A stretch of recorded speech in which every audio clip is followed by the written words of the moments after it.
But we're gonna get started on the onions, because anytime you're caramelizing onions, obviously that takes the most amount of time. So what you need is 5 yellow onions. Anytime I'm buying an onion, I typically buy them in that like weird fishnet bag.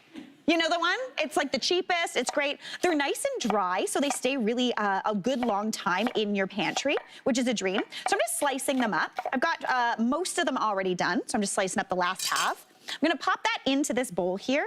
And I need to cook these onions down. So the way I like to do this is start them in a pan on medium heat. I've got about 3 tablespoons of butter in this pan, and I'm gonna add those onions right on in.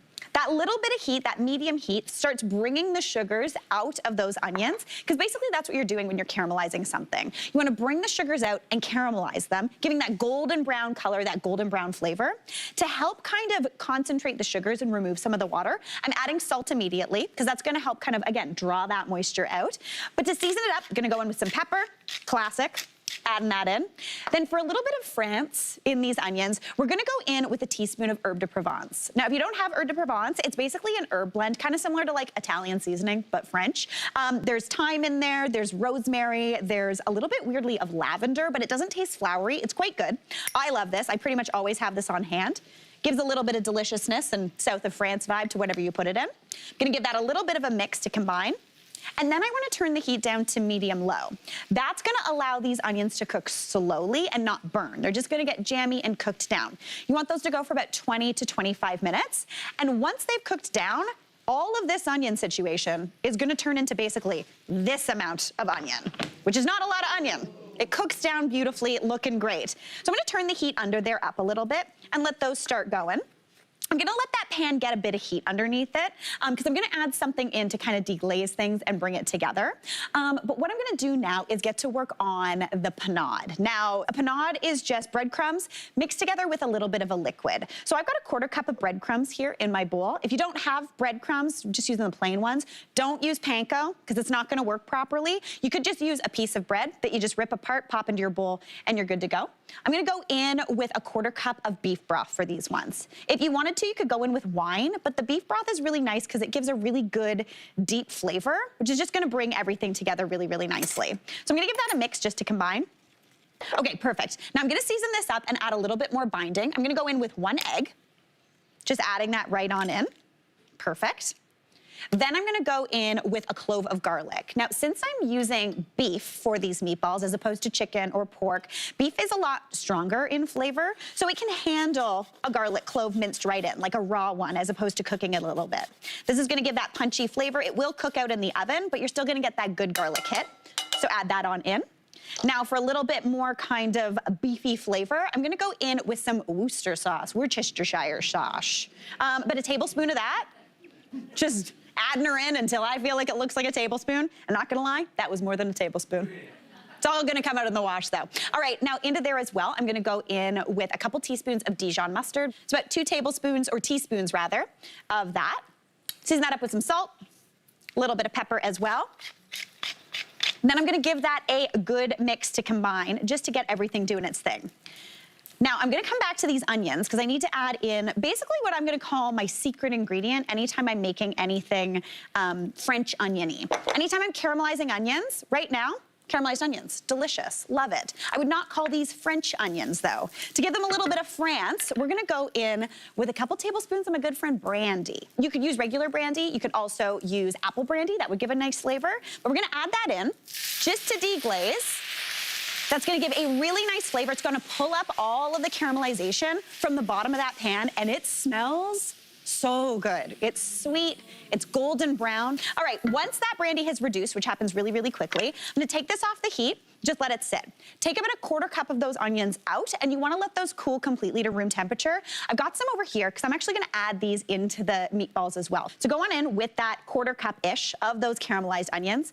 Again, we've cooled those though, because we don't wanna mix something that's warm into that ground meat, because it can get a little funky. We don't want funky meatballs, we want French meatballs.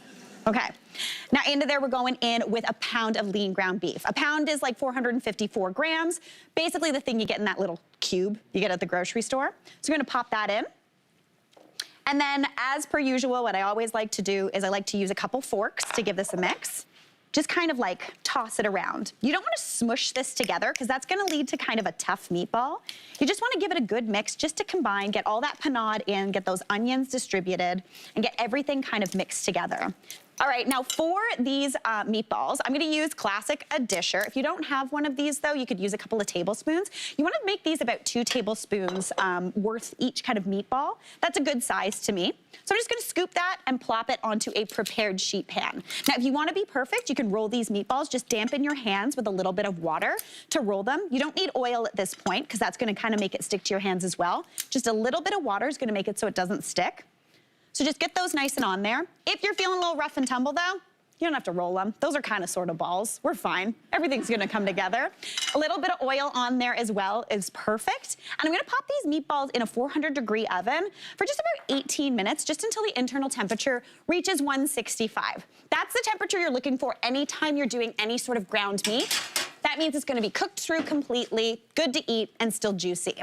All right, while that is doing its thing, we're gonna come back to this pan with all this delicious caramelized onion in there. This is what we're gonna make our orzo in. I'm gonna pop the heat back onto medium, and I'm gonna basically make a roux in this pan. We have that butter in there from before. Those caramelized onions have cooked down. I'm gonna go in with 2 tablespoons of all-purpose flour, and I'm just gonna scatter that right on over top. This is gonna make kind of a really flavorful roux, and a roux is something that thickens a liquid, gives you kind of a gravy texture. So I'm gonna go in with those. Give that a stir. And you wanna toast that flour typically for a minute or so just to cook off that raw flour flavor. And now we're gonna add in a little bit more French flavor. I'm going in with ½ a cup of a dry white wine. You could do a Chardonnay too, anything you like to drink that isn't too sweet. So add that right on in. Beautiful. And as you can see, it immediately starts to thicken up and pick up that beautiful flavor from the pan. Into there, I'm going in with, unfortunately, I hate this measurement. I wanted to say a liter of beef broth, but when you buy those juice boxes of broth, it's 900 milliliters. Where's that other 100 milliliters? I don't understand. Anyway, I'm gonna go in with 900. If you have a liter, feel free. Just add that right on in. Beautiful, beautiful. You wanna bring that up to a boil. I'm gonna pop a couple sprigs of thyme in as well, just to give it a little bit of flavor. And then we're gonna add in our orzo. I've got a cup of orzo here. I'm gonna scatter this right on in once it's boiling. And you wanna cook that down for about, I'd say 12 to 15 minutes, just until it's thick and creamy and beautiful. Once that has happened, you wanna get those meatballs out of the oven. You wanna pop it on top of that whole orzo situation. Then you wanna scatter just about like, I don't know, a cup and a half of Gruyere on top. Bake it in the oven under the broiler for about 2 minutes, and you end up with something that looks like this. Basically like a cheese pile. Such a treat. Like, what a delight. Get a little bit of some fresh thyme, pull that thyme, scatter it on top. If you wanted to here, you could add a little bit of crusty bread on there as well to give it a real French onion soup vibe.